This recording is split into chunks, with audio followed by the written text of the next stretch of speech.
জীবনের সবথেকে সুন্দর কিছু মুহূর্ত ঘটে একদম হঠাৎ। ঠিক যেমন আজকে ঢাকা থেকে কক্সবাজার বাইকে রওনা দেওয়ার প্ল্যানটা কাচ্চি ভাইয়ের টেবিলেই হয়ে গেল।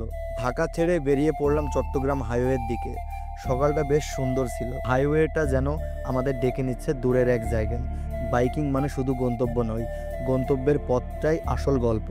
ঢাকা চিটাগাং হাইওয়ে এক কথায় চোখ ধাঁধানো। চারপাশে সবুজ, মাঝে মাঝে ছোট ছোট বাজার, আর রাস্তাটা যেন একদম সিল্কের মতো। তবে সত্যি বলতে বড় বড় ট্রাক আর বাসের কারণে একটু ভয়ও কাজ করছিল। কুমিল্লার কাছে এসে একটা বাস স্ট্যান্ডে কফির বিরতি নিলাম। এক কাপ কফি যেন আমাদের শরীরের ক্লান্তিটা কিছুটা দূর করলো। এই ছোট ছোট ব্রেকগুলো পুরো ট্রিপের মজাটাই আলাদা করে তোলে। চট্টগ্রাম ছাড়িয়ে এবার রওনা দিলাম কক্সবাজারের পথে। এই রাস্তাটা যেন আরো বেশি মন ছুঁয়ে যায়। বাইকের এক একটা থ্রোটল যেন আমাকে আরো কাছে নিয়ে যাচ্ছে কক্সবাজারের নীল জলরাশির দিকে। হঠাৎ শুরু হলো বৃষ্টি। তখন আর কোনো ভিডিও ফুটেজ নেওয়া সম্ভব হয়নি। প্ল্যানটাই যেন ভেসে গেল বৃষ্টির কারণে।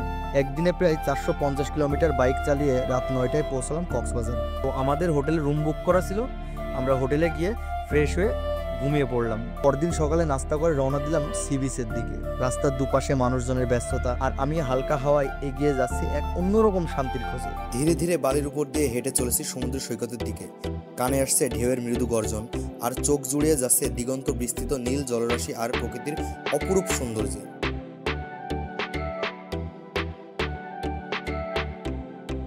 তো এখন বিকাল 4টা বাজে, তাই বের হয়ে প্রথমে গেলাম পেট্রোল পাম্পে। তারপর যাত্রা শুরু মেরিন ড্রাইভের পথে।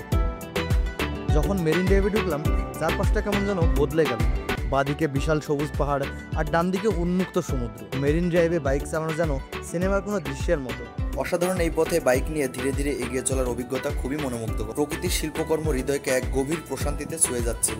বাইকের গতি কমিয়ে এনে ধীরে ধীরে বাইক চালানো আর প্রকৃতির সৌন্দর্যকে উপভোগ করা এক অন্যরকম নেশা। সি বিচে পৌঁছে যেন মনে হলো সব চিন্তা এক নিমিষে উড়ে গেল।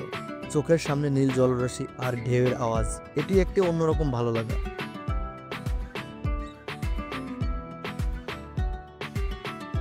সমুদ্রের পাড়ে দাঁড়িয়ে সূর্য ডুবে যেতে দেখা, এ যেন প্রকৃতি ধীরে ধীরে একটা গল্পের শেষ লিখতেছে।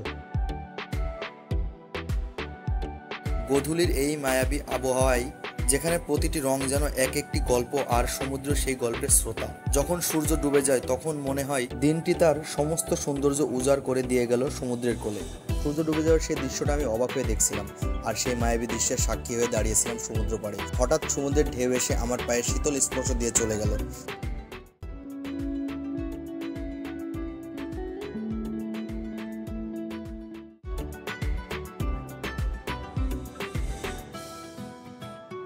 সন্ধ্যা হওয়ার একটু আগে আমরা এখান থেকে রওনা দিলাম হোটেলে যাওয়ার উদ্দেশ্যে। তো আমরা এখন হোটেলের দিকে যাচ্ছি। ফ্রেশ হয়ে একটু বিশ্রাম নিয়ে আবারও বের হবো। রাতের এই সময়টা সৈকত যেন একেবারেই অন্যরকম। একটা বিচ চেয়ার টেনে নিয়ে শুয়ে পড়লাম। চোখের সামনে অসীম সমুদ্র। ঘড়ির কাঁটাটা ঘুরতে ঘুরতে রাত 3টা বেজে গেল, টেরই পেলাম না। শেষ হয়ে এলো আমাদের এই হুটহাট কক্সবাজার ট্রিপ। সকাল 6টা বাজে। চারপাশে এখনো শান্ত একটা নিস্তব্ধতা। বালিমাখা স্মৃতি, সমুদ্রের গর্জন আর মেরিন ড্রাইভের প্রশান্ত বাতাস সবকিছুই রেখে যাচ্ছি পেছনে। এবার ফেরার পালা। বিদায় কক্সবাজার। ইনশাল্লাহ আবার দেখা হবে।